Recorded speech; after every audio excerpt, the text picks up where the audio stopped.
할렐루야. 하나님을 분명하게 알면 삶에 놀라운 변화가 일어납니다. 하나님은 어떠한 분이신가? 7강 하나님의 거룩과 자유입니다. 하나님이 거룩하신 분이라고 시인하면 나 역시 거룩하게 될 뿐만 아니라 그것이 억압이 아니라 자유라는 사실을 자각하게 됩니다.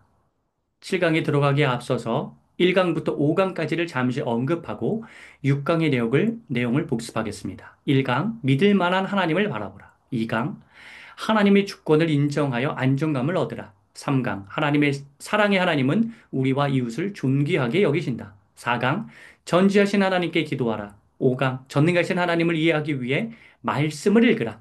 6강 하나님의 불병과 신뢰는 세상을 믿을 수 없지만 변함없는 하나님은 믿을 수 있다는 내용이었습니다. 자, 지난 시간에 배운 하나님의 불변과 신뢰를 통해 하나님을 더 신뢰하게 된 계기가 있었는지 먼저 함께 나누는 시간을 갖겠습니다. 혼자 기록하셔도 좋고 옆에 있는 동역자와 함께 나누셔도 좋겠습니다. 자, 이제 본격적으로 7강 하나님의 거룩과 자유 강의를 시작하겠습니다. 1번 하나님은 거룩하십니다. 사무엘상 2장 2절 여호와와 같이 거룩하신 이가 없으시니 이는 주밖에 다른 이가 없고 우리 하나님 같은 반석도 없으심이니이다. 하나님이 거룩하시기에 우리는 하나님을 든든한 반석처럼 생각합니다. 우리 삶의 기준을 하나님으로 설정하면 됩니다. 거룩이라는 뜻의 히브리어 카드시는 구별을 의미합니다. 죄악과 부정으로부터 완전히 분리된 완전하신 하나님, 절대적이신 하나님, 그 모습이 바로 거룩이라고 할 수 있습니다. 요한일서 1장 5절 말씀. 우리가 그에게서 듣고 너희에게 전하는 소식은 이것이니 곧 하나님은 빛이시라. 그에게는 어둠이 조금도 없으시다는 것이니라. 여러분, 타락한 세상과는 완전히 구별되신 하나님의 거룩함을 나타내는 말씀입니다. 참 하나님이신 예수 그리스도 역시 흠이 없는 거룩한 분입니다. 베드로전서 1장 19절 말씀, 오직 흠없고 점없는 어린 양 같은 그리스도의 보배로운 피로 된 것이니라. 아멘. 예수님의 흠없는 점이 나와 있죠. 여러분, 이 예수님의 거룩하심을 사탄도 합니다. 마가복음 1장 24절. 나사렛 예수여 우리가 당신과 무슨 상관이 있나이까? 우리를 멸하러 왔나이까? 나는 당신이 누구인 줄 아오니 하나님의 거룩한 자니이다. 여러분, 사탄도 아는 겁니다. 하나님이 얼마나 거룩하신 분인지를. 2번, 거룩하신 하나님께서는 우리도 거룩하라고 명령하십니다. 레위기 19장 2절 말씀. 너는 이스라엘 자손의 온 회중에게 말하여 이르라. 너희는 거룩하라. 이는 나 여호와 너희 하나님이 거룩함이니라. 구약에 이어 신약에서도 여전히 우리에게 거룩하라는 말씀이 등장합니다. 베드로전서 1장 16절 말씀 기록되었을 때 내가 거룩하니 너희도 거룩할지어다 하셨느니라. 여러분 하나님의 인도하심을 받은 은혜를 경험한 사람은 거룩하신 하나님을 닮는 삶을 살겠다고 결단하게 되어 있습니다. 이게 억지로 그렇게 뭐 하겠다가 아니라 정말로 하나님의 은혜가 너무나 감사하다면 나도 정말로 거룩해져야 되겠다라고 자연스럽게 결단하게 됩니다. 레위 11장 45절 말씀 나는 너희의 하나님이 되려고 너희를 애굽 땅에서 인도하여 낸 여호와라. 내가 거룩하니 너희도 거룩할지어다. 이 말씀은 애굽 땅에서 인도하신 하나님께 받은 은혜가 크다는 사실을 명확하게 인지한다면 우리가 그 은혜로 인하여서 거룩하신 하나님처럼 거룩하기로 결단할 수밖에 없다는 그러한 의미를 담고 있는 구절입니다.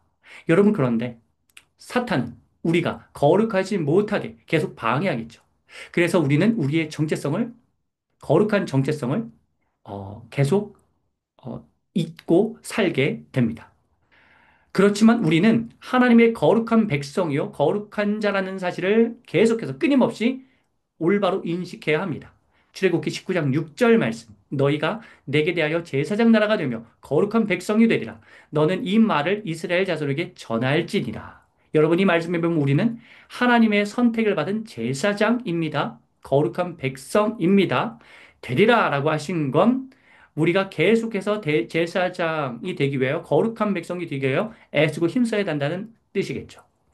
우리는 하나님의 형상으로 지음을 받은 존재입니다. 창세기에 따르면. 그러므로 죄가 계속해서 하나님을 떠나고 죄짓도록 만들겠지만 우리가 본래 하나님의 의도와 목적에 맞게 살아가도록 지음받은 거룩한 존재라는 사실을 확실하게 깨닫고 있어야 합니다. 레위기 20장 26절 말씀 너희는 나에게 거룩할지어다. 이는 나 여호와가 거룩하고 내가 또 너희를 나의 소유로 삼으려고 너희를 만민 중에서 구별하였음이니라. 우리는 누구의 소유입니까? 하나님의 소유입니다. 우리를 누가 구별하셨습니까? 하나님께서 구별하셨습니다. 우리는 확실하게 우리의 노선을 결정해야 합니다. 우리는 사탄의 자리로 계속 향하려고 하지 말고 하나님 안으로 계속 들어가야 합니다. 그 안에 있어야 참된 평강을 누릴 수 있습니다. 사탄이 우리에게 뭔가 좋은 것을 주는 것 같지만 그거는 다 우리를 망치는 길이라는 사실을 명확히 하십시오. 여러분, 아버지가 자녀에게 받을 수 있는 최고의 찬사는 무엇일까요? 아마 저는 아버지처럼 살고 싶어요. 아버지를 세상에서 가장 존경합니다. 라고 하는 고백일 것입니다. 어머니가 자녀에게 받을 수 있는 최고의 찬사는 무엇일까요? 저는 어머니 같은 여자, 어머니 같은 아내, 어머니 같은 어, 어머니, 자녀를 키우는 어머니가 되고 싶습니다. 라고 하는 고백. 혹은 저는 어머니 같은 여자와 결혼하고 싶어요. 아까 아버지도 저도 뭐 아버지 같은 남자와 결혼하고 싶어요. 이럴 때 굉장히 흐뭇해지겠죠. 아버지와 어머니의 삶을 인정하고 그 삶을 본받아 살겠다는 자녀의 고백은 부모를 정말로 기쁘게 만듭니다. 이와 마찬가지로 우리가 주님의 자녀로서 우리가 하나님 아버지처럼 아버지를 가장 기쁘시게 할 수 있는 방법은 내가 하나님 아버지처럼 거룩하게 살겠습니다라고 하는 고백입니다. 그것이 바로 우리가 하나님께 올려드릴 수 있는 최고의 찬사이자 주님을 찬양하는 방법이자 주님이 기뻐하시는 찬미입니다. 거룩하신 하나님처럼 거룩하게 살아가는 방법 중 하나가 바로 예배이죠. 예배를 통해서 우리가 주님을 경배하면서 주님을 높이면서 하나님의 하나님 되심을 우리가 온전히 고백합니다. 특별히 주일은 하나님께서 거룩하게 제정하신 날이죠. 그렇기 때문에 거룩한 백성으로서 우리는 이 예배에 집중해야 합니다. 창세기 2장 3절 말씀, 하나님이 그 일곱째 날을 복되게 하사 거룩하게 하셨으니 이는 하나님이 그 창조하시며 만드시던 모든 일을 마치고 그날에 안식하셨습니다. 씀이니라. 하나님께 예배를 드릴 때 우리는 진정한 안식을 취할 수 있습니다. 출애굽기 20장 8절부터 11절까지의 말씀. 안식일을 기억하여 거룩하게 지키라. 엿새 동안은 힘써 내 모든 일을 행할 것이나 일곱째 날은 내 하나님 여호와의 안식일인즉 너나 내 아들이나 내 딸이나 내 남종이나 내 여종이나 내 가축이나 내 문 안에 머무는 객이라도 아무 일도 하지 말라. 이는 엿새 동안에 나 여호와가 하늘과 땅과 바다와 그 가운데 모든 것을 만들고 일곱째 날에 쉬었습니다. 그러므로 나 여호와가 안식일을 복되게 하여 그날을 거룩하게 하였느니라. 아멘. 여러분, 우리가 6일 동안 열심히 일할 수 있는 방법은 주일을 거룩하게 지키는 것입니다. 우리가 주일을 거룩하게 온전히 하나님께 올려드리면 남은 6일도 우리가 하나님이 주시는 힘과 능력으로 살아갈 수가 있습니다. 그리고 이러한 모습은 우리뿐만 아니라 우리 자녀들과 우리 주변에 있는 사람들에게도 알려서 함께 예배를 우리가 드려야 합니다. 주일에 일을 해야 하는 분도 간혹 있겠죠. 하지만 여러분, 주일에 일을 한다 하더라도 주일날 예배 드릴 수 있는 방법이 아예 없는 것은 아닙니다. 그러니 내가 최대한 주일에 집중해서 하나님께 온전한 예배를 드릴 수 있도록 한번 그렇게 주일을 살아보십시오. 참고로 출애굽기 29장은 제사를 주관하는 제사자 직분 위임에 관한 내용인데 거룩이라는 단어가 총 16번 나오면서 얼마나 거룩이 중요한지를 단적으로 보여줍니다. 여러분, 예수 그리스도를 이 땅에 보내신 이유도 거룩으로의 초대라고 할 수 있습니다. 히브리서 10장 10절 말씀. 이 뜻을 따라 예수 그리스도의 몸을 단번에 들이심으로 말미암아 우리가 거룩함을 얻었노라. 예수님으로 인해 우리는 거룩함을 배울 수 있습니다. 고린도전서 1장 2절 말씀. 고린도에 있는 하나님의 교회 곧 그리스도 예수 안에서 거룩하여지고 성도라 부르심을 받은 자들과 또 각처에서 우리 주 곧 그들과 우리의 주 되신 예수 그리스도의 이름을 부르는 모든 자들에게 여기 보시면 예수님 안에서 거룩하여진다고 나와 있죠. 여러분 한번 자문해 봅시다. 나는 어떠한 부분을 좀 더 거룩하게 만들어야 하나요? 내가 거룩하신 하나님을 본받기 위해서 어떠한 거룩함을 하나님께 보일 수 있나요? 삶에서. 한번 잠시 개인적으로 생각해 보는 시간을 갖겠습니다. 다음으로 3번. 내가 거룩하니 너희도 거룩하라는 말씀이 부담으로 느껴지기도 합니다. 마치 교수인 부모가 자녀에게 내가 줄곧 1등을 놓치지 않았으니, 교수나 의사나 하여간 높은 자리에 오른 그런 부모가 자녀에게 내가 계속 1등 했으니 너희도 계속 1등을 하거라 라는 말로 들립니다. 실제로 교회에 나오지 않는 분 중 많은 부류가 교회 가면 이것저것 하지 말라고 제약이 너무 많아서 그래서 좀 나가기가 쉽지 않다라고 고백합니다. 지금처럼 그냥 자유롭게 살고 싶다는 거죠. 이거는 자유에 대해서 정확하게 좀 이해를 해야 되는 부분이기도 한데 아무튼 그렇게 고백을 하십니다. 여러분 우선 완벽하신 하나님처럼 살 수는 없을지 몰라도 의지를 갖고 거룩하기 위해 힘써야 하는 측면을 우리는 간과해서는 안 됩니다. 그러니까 우리가 하나님처럼 완벽할 수는 없지만 우리가 의지를 갖고 산다면 정말로 일정 부분의 거룩함은 우리가 유지하면서 살아갈 수가 있는 능력 있는 존재라는 사실을 알아야 합니다. 여러분 제가 죄를 짓지 않고 살 수 있는가? 라고 하는 영상을 하나 만들었거든요. 그거 링크를 하나 올려드릴 테니 한번 보시면 좋겠습니다. 사탄은 계속해서 우리를 연약하게 만듭니다. 죄를 지을 수밖에 없는 게 아니냐고 유혹합니다. 하지만 성령님의 인도하심을 받는다면 우리는 죄를 짓지 않고 살아갈 충분한 능력이 있습니다. 우리의 본성은 악하지만 그리고 약하지만 성령님이 우리의 본성을 제어하도록 도와주십니다. 인간은 거룩해지고 싶지만 죄로 인한 악한 본성으로 인해 그 거룩이라는 관역에서 벗어나고 싶어 합니다. 그거는 어떻게 보면 인간의 본성이 악하기 때문에 어쩔 수 없는 모습입니다. 그래서 로마서 7장에도 보면 그러한 어떤 갈등의 고백이 나오죠. 22절부터 24절을 표준 세번역으로 읽어드리겠습니다. 나는 속사람으로는 하나님의 법을 즐거워하나 내 지체 속에는 다른 법이 있어서 내 마음의 법과 맞서서 싸우고 내 지체 속에 있는 죄의 법에다 나를 사로잡는 것을 봅니다. 나는 비참한 사람입니다. 누가 이 죽음의 몸에서 나를 건져주겠습니까? 라고 하면서 굉장히 괴로워하는, 죄를 짓고 싶지는 않는데 계속해서 우리의 악한 본성이 죄를 향해 끌고 가기 때문에 굉장히 괴로워하는 이런 고백을 하고 있는 내용이죠. 그렇기 때문에 우리는 죄를 지을 수밖에 없는 존재다. 이렇게 가서는 안 되고, 그렇기 때문에 우리는 성령님의 도우심을 구해야 하는 것입니다. 그리고 이 말씀 이후에 성령을 통해서 우리는 자유를 얻을 수 있다고. 이 로마서 10장이잖아요. 로마서 8장에는 성령으로 인한 자유에 대해서 나오잖아요. 여러분, 성령의 도우심을 구하면 우리는 악한 본성에서 벗어나서 선한 행동을 할 수 있게 그렇게 설계가 되어 있습니다.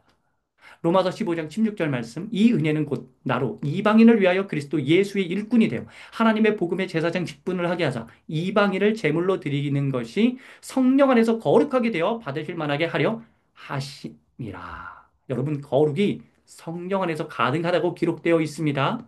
우리는 날마다 이 거룩을 회복한 삶을 살 수 있도록 성령으로 충만해야 합니다.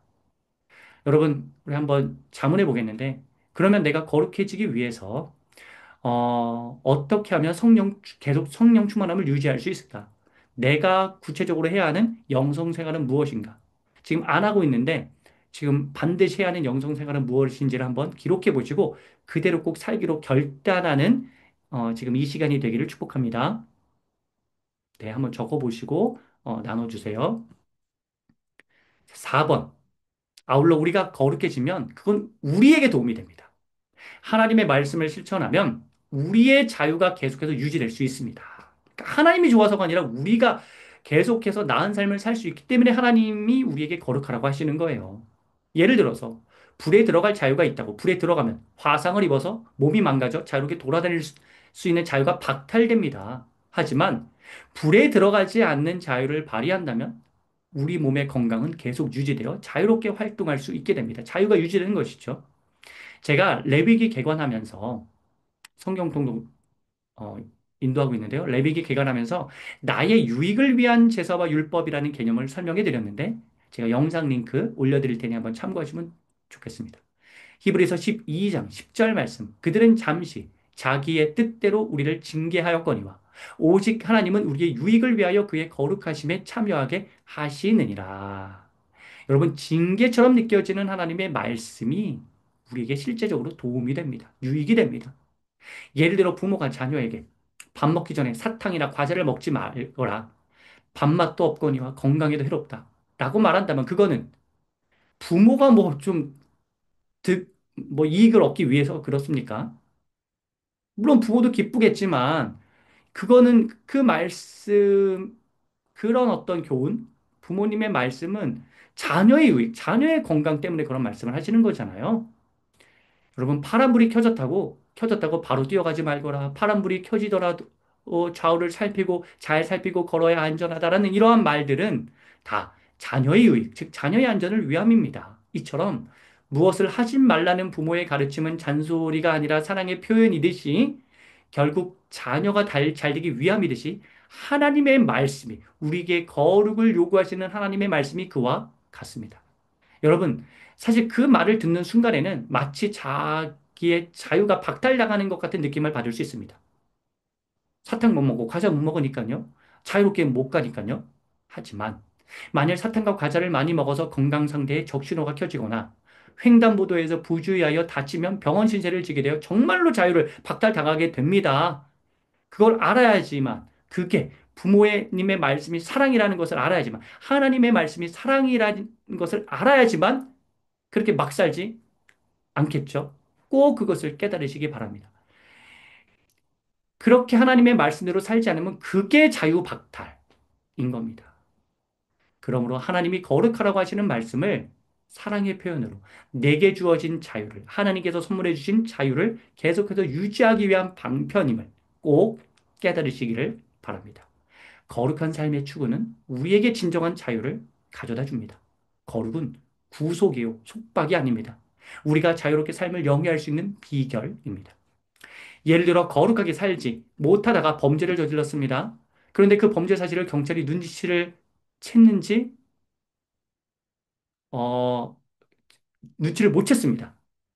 그래서 이제 언제 탄로날지 몰라서 계속 이제 눈치를 보면서 살아가는 겁니다. 여러분, 아직 경찰서에 가지 않았는데 이게 언제 발각될지 모른다는 생각을 하면 얼마나 불안해하면서 살게 되겠습니까? 자유롭게 살지 못하죠. 계속 지내야 하고요. 게다가 죄를 지었는데도 아무런 제재가 없다면 더 큰 범죄를 저지르게 되고 용기를 내어서요. 잘못된 방향의 용기죠. 그리고 그로 인한 피해는 더 커지게 됩니다. 그로 인한 나의 죄값을 치르는 그 형량은 더 늘어나게 됩니다. 그렇기 때문에 우리는 그 모든 사실을 종합적으로 이해하면서 하나님께서 나를 위하여 거룩하라고 명령하시는구나라고 반드시 깨달아야 합니다. 거룩과 자유는 이퀄입니다. 같은 개념입니다. 이를 인식할 필요가 있습니다. 여러분, 질문하겠습니다. 거룩하라는 하나님의 말씀이 자유라는 단어로 내게 확 다가오나요? 한번 깊이 있게 묵상해 보시면 좋겠습니다. 5번, 거룩으로 초대받은 자리에 가지 못하는 이유. 거룩해지지 못하는 이유는 나의 죄 때문입니다. 죄가 하나님과 나 사이를 가로막습니다. 우리는 거룩을 방해하는 내 안에 있는 죄의 문제를 먼저 해결해야 합니다. 여러분, 그래서 성경에 여러 가지 죄 목록이 나오거든요. 그 죄 목록을 제가 쭉 실어놨습니다. 잠언, 뭐, 6장에도 나오거든요. 17절부터 19절까지. 그리고 데살로니가전서 4장 3절부터 8절까지도 나오고, 고린도전서 6장 9절 10절, 또 갈라디아서 5장 19절부터 21절, 로마서 1장 29절부터 31절, 에베소서 5장 3절부터 5절, 디모데후서 3장 1절부터 5절, 여러 가지 죄 목록이 나옵니다. 그 죄 목록을 제가 여기 해설에 넣어둘 테니까, 그리고 지금 자료를 가지고 계신 분들은 다 그 자료 안에 이 구절이 있죠. 이거는 이제 밑줄 제가 안 걸고 그냥 그대로 이 구절 그대로 올려드렸는데 이거 보시면서 내가 도대체 어떤 부분을 조심해야 하는지를 한번 점검해 보시고 꼭 하나님께로 돌이키는 결단을 하시고 회개라는 시간을 갖기를 바랍니다. 제가 나중에요, 갈라디아서 강의 영상 올려드릴 텐데요. 그때 갈라디아서 5장 19절부터 21절까지 나온 죄 목록을 제가 카테고리 4개로 나눠서 정리한 자료가 있어요. 그 자료와 그 설명을 제가 따로 영상 만들어서 어, 올려드릴 테니까 그거 업데이트 나중에 할 테니 그것도 참고하시면 좋겠습니다. 질문입니다. 거룩을 방해하는 나의 죄악은 무엇인가요? 여러분, 나의 거룩을 방해하는 죄악이 무엇인가요? 우리는 그 죄를 반드시 씻어내고 하나님 앞에 온전하게 나아가야 합니다. 죄가 거쳐야지만 깨끗한 창문이 되어 주님을 선명하게 볼 수 있고 우리는 회복된 거룩한 삶을 살 수가 있게 됩니다. 우리는 언제나 하나님 앞에서 거룩하고 정결하게 사는, 즉 하나님의 기쁨이 되는 존재가 되어야 합니다. 고린도후서 7장 1절 말씀. 그런즉 사랑하는 자들아 이 약속을 가진 우리는 하나님을 두려워하는 가운데서 거룩함을 온전히 이루어 육과 영의 온갖 더러운 것에서 자신을 깨끗하게 하자. 하나님을 진정으로 경외한다면 죄를 지을 생각조차 못할 것입니다. 그냥 그 죄가 그냥 싫어지고 그냥 냄새나고 더럽고 그럴 것입니다. 여러분, 그 놀라운 변화를 꼭 경험하시면 좋겠습니다. 거룩하신 하나님처럼 거룩해지는 변화가 여러분에게 반드시 일어날 것입니다. 로마서 12장 1절 말씀. 그러므로 형제들아 내가 하나님의 모든 자비하심으로 너희를 권하노니 너희 몸을 하나님이 기뻐하시는 거룩한 산 제물로 드리라. 이는 너희가 드릴 영적 예배니라. 로마서 1장부터 11장까지의 교리를 마무리하고 12장부터 실천 파트의 말씀을 바울이 전하면서 바울은 가장 처음으로 하나님의 기쁨이 되는 존재가 되어야 한다고 강조합니다. 영적 예배자로서의 마음가짐이 매우 중요하다고 강조합니다. 이 말씀은 우리에게 주시는 말씀입니다. 우리가 거룩한 모습으로 하나님께 나아가야 합니다. 단순히 그냥 뭐 예배 드리는 걸로만 끝나는 것이 아니라 우리의 몸도 하나님께 거룩해진 상태로 나아가야 하는 것입니다. 우리의 몸이 하나님의 성전이기 때문에 우리의 몸을 굉장히 건강하게 잘 돌봐야 합니다. 역대상 16장 29절 말씀. 여호와의 이름에 합당한 영광을 그에게 돌릴지어다. 재물을 들고 그 앞에 들어갈지어다. 아름답고 거룩한 것으로 여호와께 경배할지어다. 아멘. 우리는 하나님께 거룩한 모습을 드려야 합니다. 끝으로 6번. 거룩한 삶을 살려고 하는 우리를 사탄은 계속해서 방해할 것입니다. 사람들 다 그 정도 죄는 짓지 않아? 라고 말하면서 우리를 유혹할 것입니다. 심지어 기독교인들도 그 정도의 죄는 진다고 하면서 더 강력한 유혹을 우리에게 할 것입니다. 우리를 찾아올 것입니다. 하지만 그때 우리는 죄를 이기고 거룩한 삶의 자리로 나아가야 합니다. 예레미야 50장 29절 30절 말씀. 활 쏘는 자를 바벨론에 소집하라. 활을 당기는 자여 그 사면으로 진을 쳐서 피하는 자가 없게 하라. 그가 일한 대로 갚고 그가 행한 대로 그에게 갚으라. 그가 이스라엘의 거룩한 자 여호와를 향하여 교만하였음이라. 그러므로 그날의 장정들이 그 거리에 엎드러지겠고 군사들이 멸절되리라. 여호와의 말씀입니다. 여러분, 우리가 교만하면 우리가 그냥 이렇게 넋놓고 있으면 안일하게만 생각하면 사탄의 우리를 완전히 무너뜨립니다. 어, 우리를 완전히 무너뜨려요. 그렇기 때문에 우리가 늘 항상 경각심을 가지고 언제 사탄이 찾아올지 모른다고 생각하면서 언제 유혹의 손길이 나에게 올지 모른다고 늘 주의하시면서 그렇게 거룩을 유지할 수 있도록 아주 힘써야 합니다. 이거는 우리가 정신을 늘 차리지 않으면 안 되는 부분입니다. 그렇게 거룩을 추구하다 보면 온 세상 사람들도 하나님이 거룩하신 분이심을 알게 될 것이고 우리가 거룩한 모습을 보여서 다른 사람들에게도 그러한 모습을 전입시켜 이 세상은 거룩한 모습이 더 확대될 것입니다. 그러므로 우리는 하나님의 거룩하심을 증거하는 사명자인 것입니다. 요한계시록 15장 4절 말씀. 주여 누가 주의 이름을 두려워하지 아니하며 영원롭게 하지 아니하오리이까 오직 주만 거룩하시니이다. 주의 의로우신 일이 나타났음에 만국이 와서 주께 경배하리이다 하더라. 여러분, 만국이 주님을 경배하게 될 것입니다. 거룩하신 주님께 나아갈 것입니다. 에스겔 39장 7절 말씀. 내가 내 거룩한 이름을 내 백성 이스라엘 가운데에 알게 하여 다시는 내 거룩한 이름을 더럽히지 아니하게 하리니 내가 여호와 곧 이스라엘의 거룩한 자인 줄을 민족들이 알리라 하라. 아멘. 온 민족이 거룩하신 하나님 본받는 삶을 살게 될 것이고 그 중간 역할을 우리가 해야 합니다. 거룩하신 하나님으로 인해 우리가 거룩하여지고 그로 인해 이 세상도 거룩하게 변하기를 함께 소망합시다. 여러분, 나눔 질문입니다. 거룩한 삶을 추구하기 위해서 나는 어떠한 노력을 더 해야 할까요? 한번 고민해 보시면 좋겠습니다. 여러분, 그 찬양 두 곡을 소개해 드리겠습니다. 찬송가 8장, 거룩, 거룩, 거룩, 전능하신 주님이라는 곡이 있고요. 또 예수전도단에서 부른 거룩, 거룩, 거룩, 만군의 주여가 있는데요. 우리가 이 찬양 좀 투박할 수는 있어도 부르시면서 가사를 되뇌며 우리가 더 거룩해지기로 결단하는 은혜가 있기를 축복합니다. 가사는 제가 올려드릴게요.